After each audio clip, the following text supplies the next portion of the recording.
Bismillahirrahmanirrahim. Assalamualaikum warahmatullahi ta'ala wabarakatuh. Alhamdulillahi rabbil alamin. Wa sallallahu ala sayyidina Muhammadin wa ala alihi wa sahbihi wasallam. Amma ba'du. Selamat berjumpa kembali. Saya tidak memiliki tagline untuk pembuka dan penutup. Untuk yang mau memberi kira-kira ya tagline sapaan akrab untuk channel ini, tolong berikan komentar di bawah. Karena sudah sampai 1 tahun ini lebih ya channel ini, saya belum punya tuh kata-kata bukan hari ini ya, kata-kata yang khas. Nah, cuman itu tidak penting juga sebetulnya karena ya itulah ya. Ala kulli hal, untuk yang sering melihat channel saya itu tahu karakter pembawaan dari apa yang saya bicarakan. Jadi bukan tema ya, temanya itu berbeda-beda, nuans, malah kadang berganti-ganti.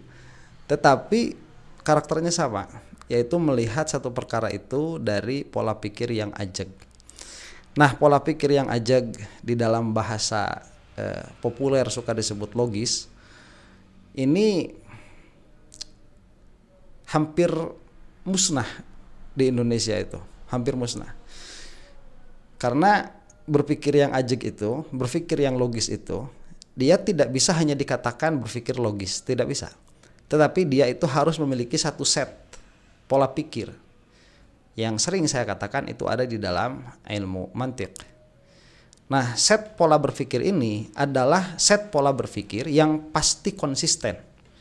Belum tentu benar loh ya. Belum tentu benar, karena konsistensi di dalam berpikir dengan benar hasil berpikir itu dua perkara yang berbeda. Kita bisa berpikir dalam perkara yang salah tetapi konsisten di dalam kesalahannya. Makanya apabila kesalahan ini dia sudah dianggap sebagai kebenaran, maka biasanya hasil pikir selanjutnya itu adalah kesalahan. Nah, tetapi jangan sampai salah juga bahwa perkara yang benar itu dia pasti konsisten. Ya. Jadi kalau di dalam bahasa kita namanya umum khusus mutlak. Setiap yang benar pasti konsisten, tetapi tidak semua yang konsisten itu pasti benar. Begitu ya. Itu namanya umum khusus mutlak. Jadi yang satu lebih umum daripada yang lain. Nah, tiba-tiba begitu ada satu channel, yaitu tidak lain dan tidak bukan adalah Ade Armando, mengaku sebagai channel yang memiliki akal sehat. Akal sehat itu yang selalu digambor-gamborkan. Padahal yang bersangkutan ini kan orang yang hampir di TKO dari alam dunia begitu ya. Hampir di TKO orang ini. Karena memang perkataannya itu inkonsisten dan perkataannya ini dengan bahasa yang aut-autan, kita katakan carut marut, tetapi mengaku sebagai orang yang paling logis, orang yang paling konsisten. Ini menggelikan bagi saya karena satu hal ya, saya ini tidak membela apapun dan siapapun dilihat dari segi dia adalah karakter begitu, dia adalah individu. Tetapi yang coba saya ingin bela di sini adalah akal sehat, pola pikir yang runut, set pola pikir yang benar. Apabila ini kemudian diklaim oleh orang yang tidak kompeten di dalamnya, maka telinga dan hati saya ini terusik. Makanya kita akan reaksi sekarang ya. Salah satu video dari the one and only Ade Armando yang mengaku pikirannya itu logis, dan orang-orang yang katakanlah quote and quote ya benci terhadap Jokowi itu adalah orang-orang yang tidak memiliki akal sehat. Kita saksikan ya. Video ini hanya untuk mereka yang punya logika. Bagi yang tidak punya logika, skip aja. Oke. Video ini hanya untuk mereka yang punya logika. Logika itu dia bukan sesuatu yang bisa ditunjuk ya. Kalau kita menunjuk kepala, nih ada kepala, di dalam kepala kita ada otak. Logika itu di mana? Nah, dia perkara yang ghaib. Dan yang paling tahu kepada perkara yang ghaib itu orang mukmin. Di situ ada di dalam suratul Baqarah itu sudah disebutkan. yang beriman kepada perkara-perkara yang gaib. Logika itu salah satunya, karena dia adalah satuan set berpikir. Nah, karena mukaddimah ya, pembukaan dari videonya sudah seperti ini, saya mau menantang lah kepada siapapun yang ada di dalam channel ini. Ini kalau tidak salah Coklot TV nama channelnya itu, untuk berdebat dengan saya mengenai logika murni. Saya yakin mereka tidak punya. Kalaupun punya, bukan versi yang benar, begitu. Nah, jadi kalau yang nggak punya logika, skip aja. Ini klaim dari mereka ya. Seharusnya mereka dari awal tidak membuat video ini. Kita lanjut nih. Dalam sebuah diskusi, seseorang bertanya, kenapa ya para pengkritik Jokowi itu cenderung bicara kasar, penuh kebencian, penuh kebohongan, penuh fitnah, dan seterusnya? Ini memang gejala menarik. Sebagian kita mungkin menjawab. Sebentar. Itu pertanyaan yang langsung dibenarkan begitu ya. Dalam forum diskusi ada yang bertanya, kenapa para pembenci Jokowi itu A, B, C, D, F, G? Nah, kemudian langsung dijawab. Itu pertanyaan valid. Kemudian alasannya apa? Jawabannya bisa bermacam-macam. Nah, ini adalah pola berpikir yang salah sedari awal, karena dia ini sudah menganggap bahwa proposisi yang ditanyakan ini adalah satu set proposisi yang benar. Karena kan pertanyaannya why? Pertanyaannya itu kenapa? Berarti bertanya tentang motif sesuatu itu terjadi. Nah, permasalahannya itu baru bisa dijawab apabila perkara yang ditanyakan motifnya itu betul-betul terjadi dalam kasus ini, begitu ya. Contoh misalkan apabila saya bertanya, kenapa harimau itu gondrong rambutnya? Nah, mungkin kita bisa mencari penjelasan di dalam ilmu biologi, apalagi teori evolusi itu banyak. Kalau berbicara di dalam ilmu kalam selesai ya, karena muradnya Allah begitu. Itu mudah itu menjawabnya. Tapi kalau di dalam ilmu teori evolusi misalkan kita bisa mendapatkan jawaban teknis yang lebih banyak lagi. Tapi kan menjadi tidak relevan apabila penanya mengatakan kenapa singa itu kakinya 6. Kita harusnya bingung kan? Loh, sebentar, kenapanya ini ditanyakan? Perkara yang ditanyakan kenapanya itu dia tidak terjadi begitu. Nah, makanya ini sudah jumping conclusion sedari awal. Kenapa Ade Armando itu langsung mengiyakan bahwa orang-orang yang quote and quote ya membenci Jokowi itu demikian dan demikian. Klaimnya itu apa tadi? Skip aja. Dalam sebuah diskusi, seseorang bertanya, kenapa ya para pengkritik Jokowi itu cenderung bicara kasar, penuh kebencian, penuh kebohongan, penuh fitnah, dan seterusnya? Bicara kasar, penuh kebohongan, penuh kebencian, dan seterusnya. Nah, ini kan justru di situ perdebatan kita dengan pembela Jokowi itu, yang bohong siapa? Di situ. Nah, ini kok sudah diklaim saja bahwa Jokowi yang jujur, kemudian yang mengkritik Jokowi itu yang bohong.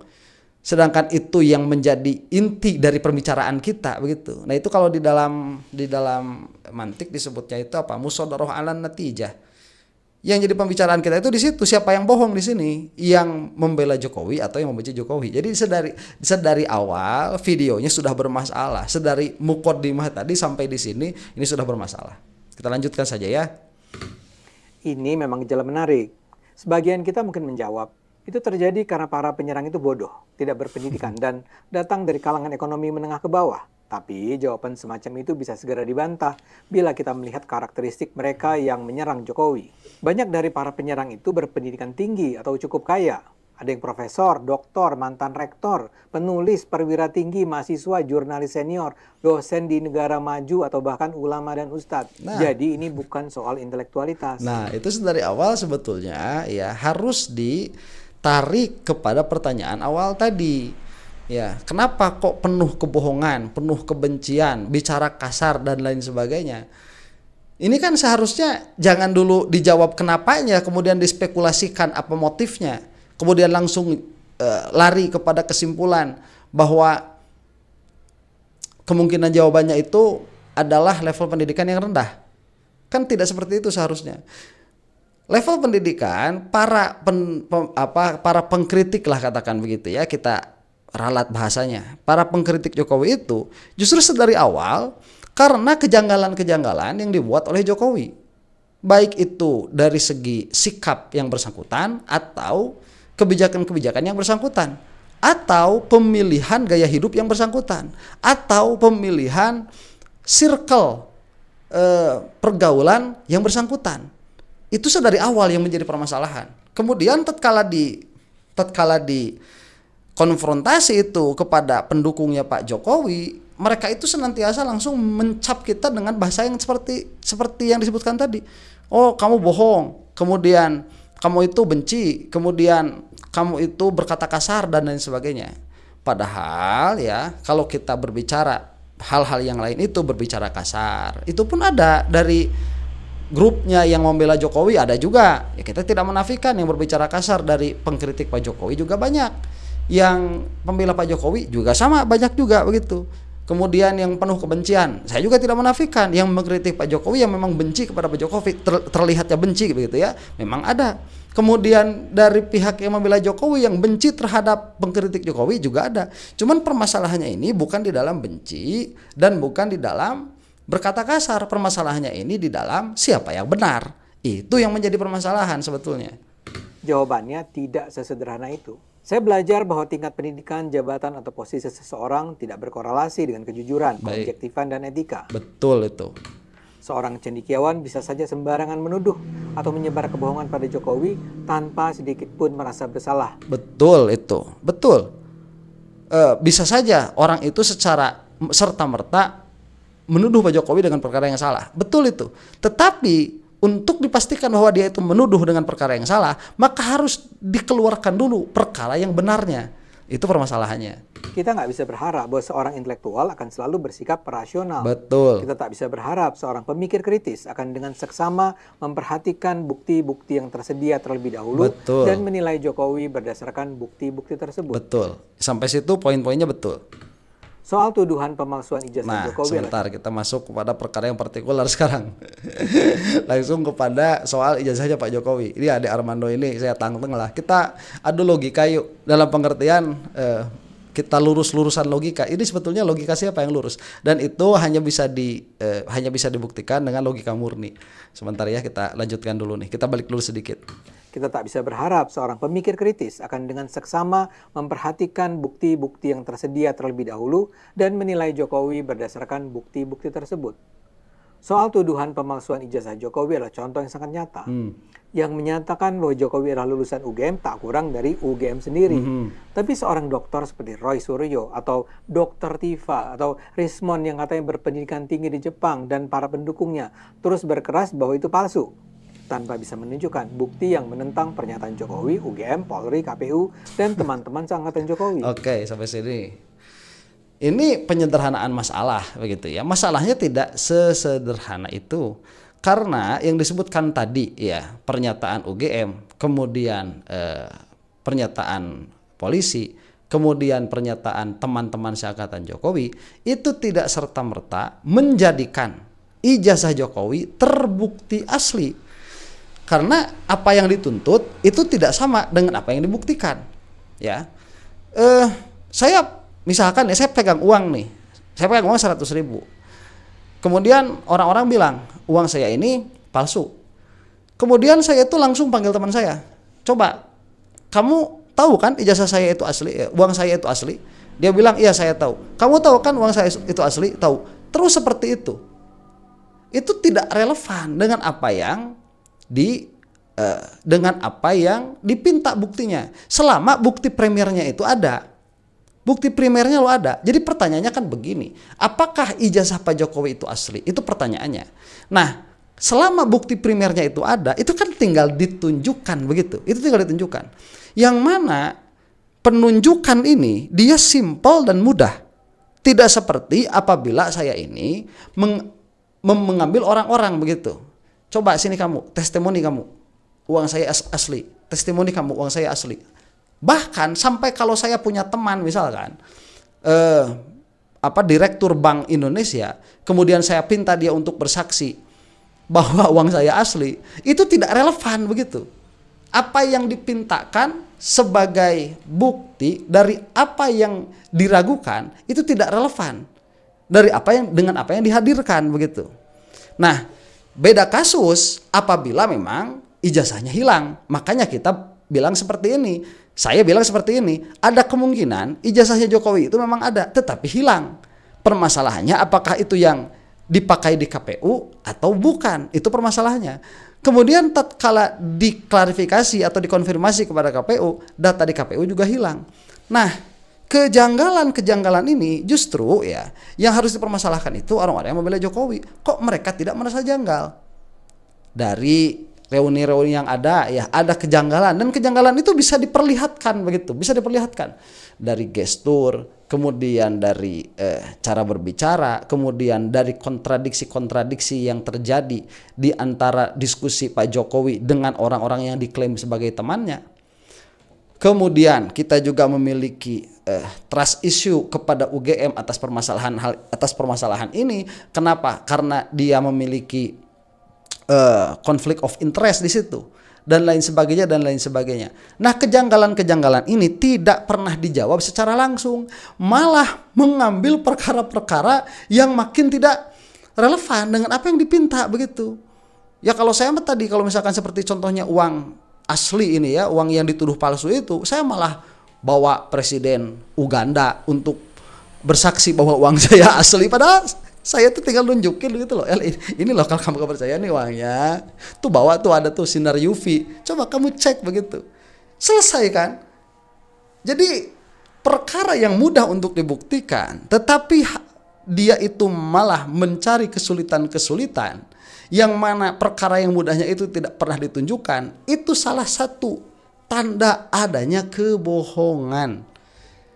Nah makanya kalau misalkan Ade Armando ini malah melihat itu sesuatu yang wajar, saya menjadi heran. Sebentar, logika yang kamu maksud itu logika apa? Begitu. Karena yang paling simple, yang benar itu simple untuk dibuktikan, dalam pengertian selama dia itu memang simple untuk dibuktikan.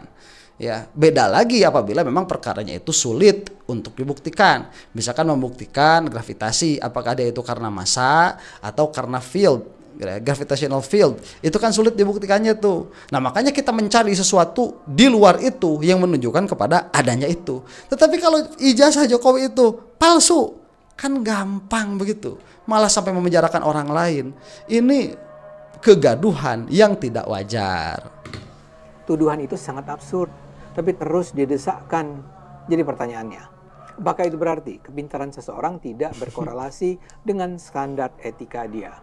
Jawabannya adalah ya memang tidak. Saya pikir yang lebih bisa menjelaskan adalah kombinasi dari sejumlah hal. Ada soal politik kekuasaan, ideologis, agama, identitas, psikologi, ekonomi. Kombinasi itu membawa mereka memiliki kebencian yang luar biasa pada Jokowi. Sebentar, bukan di situ permasalahannya. Jokowi ribet sendiri. Itu permasalahannya. Ya, tidak menunjukkan diri sebagai negarawan, perkara yang mudah untuk ditunjukkan, kok malah bersusah-susah ria begitu. Apa bahasanya? Ria, heboh sendiri Jokowi. Di situ sebetulnya permasalahannya. Ya, kalau ini mah saya tidak membicarakan yang lain lah dulu ya, karena Ade Armando tadi mengatakan pengkritik Jokowi. Saya termasuk salah satunya pengkritik Jokowi. Apakah saya ini ingin ijazah Jokowi itu palsu? Enggak. Cuman tinggeling ya pola pikir saya terpantik saja begitu. Ini kok perkara mudah untuk dibuktikan. Kenapa Jokowi ini kok malah ribet? Dan bikin ribetnya itu bikin ribet sedunia. Karena ini sudah masuk ke internasional. Kan malu begitu bertahun-tahun. Malah Pak Jokowinya sendiri yang memiliki memiliki kesimpulan-kesimpulan liar. Ini pasti ada yang membacking dan lain sebagainya. Ade Armando malah membawa ini kepada perkara yang lebih liar lagi, agama dibawa-bawa, politik dibawa-bawa dan lain sebagainya. Yang mana memang tema ini pasti akan mengguncang posisi Jokowi secara politik. Betul itu. Tetapi apakah sang penggugat ini niatnya politik? Apakah ada muatan politik di situ? Ini kan belum tentu. Jadi mereka juga tidak bisa membuktikan itu ada atau tidak begitu. Kalau dari saya coba buktikan ya. Saya salah satu pengkritiknya Pak Jokowi. Nggak bakalan kamu temukan itu motif politiknya. Nggak ada ya. Saya mah nggak peduli begitu. Yang memimpin Indonesia siapa, saya mah nggak peduli. Nggak peduli. Wallahi saya mah nggak peduli. Yang memimpin Indonesia siapa? Mau Anies kek, mau Prabowo kek, mau Habib Rizik kek, mau Ahok sekalian kayak, saya nggak peduli begitu. Yang penting apa? Yang penting capable, Dan tidak ada orang yang lebih baik selain dia di Indonesia. Itu yang lebih penting. Ya, yang paling penting untuk saya, ya karena saya tidak membicarakan idealnya pemimpin di dalam Islam seperti apa, tidak. Saya membicarakan pemimpin di Indonesia dengan kompleksitas yang ada begitu. Itu. Jadi kok malah dibawa-bawa kemana-mana nih. Nah ini kebiasaannya termul ini. Coba lihat sekali lagi ya, malah jadi melebar kemana-mana permasalahannya ini. Kombinasi dari sejumlah hal. Kombinasi ada udah soal kayak politik es aja. Kekuasaan, ideologis, agama, identitas, psikologi, ekonomi. Kombinasi itu membawa mereka memiliki kebencian yang luar biasa pada Jokowi. Dan kebencian itulah yang melahirkan serangan mereka yang membabi buta. Nah itu kan dari mana? Kesimpulan itu dari mana? Ada misalkan pada diri Rismon, ada pada diri Dr. Tifa, ada pada diri Roy Suryo, kemudian Jenderal siapa itu, Gatot ya, salah satunya itu yang mengkritik Jokowi juga. Mana ada permasalahan-permasalahan yang disebutkan tadi begitu? Apakah itu memang benar ada atau hanya sangkaan Ade Armando sang pemilik logika ini? Saya rasa ini semua dimulai dari pemilihan Gubernur DKI 2012, Pilpres 2014, Pilpres 2019 dan terakhir Pilpres 2024. Saya mulai dari 2012. Tuh, malah coba ini apa ini? Mau dibilang logika yang seperti ini? Ya. Logika itu kita mentahkik dulu. Jadi kalau perkara ini dia belum selesai dibicarakan, kita jangan loncat dulu kepada kesimpulan yang lain. Ini kok belum tentu ada muatan politisnya, sudah dikira-kirakan itu benar ada muatan politiknya, kemudian kita tarik itu kepada tahun 2012. Jadi ada kebencian kepada Pak Jokowi.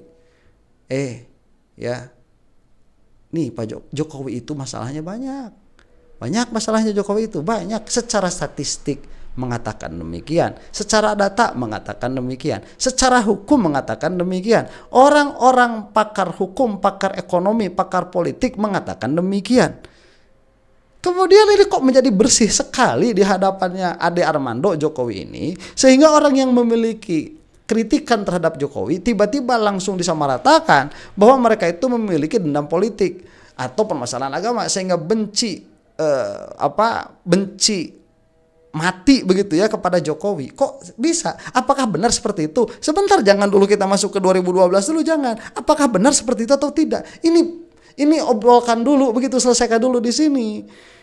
Karena kalau misalkan ini tidak diselesaikan, kemudian kita loncat ke 2012, 2014 misalkan begitu ya. Nah, kita ngobrolin sesuatu yang belum tentu adanya, begitu. Akhirnya menjadi wacana liar. Akhirnya kalau kata Rocky Gerung itu apa? Berada di alam hayalan begitu ya, ada di alam ilustrasi pada akhirnya. Karena di saat itulah sentimen agama mulai diangkat.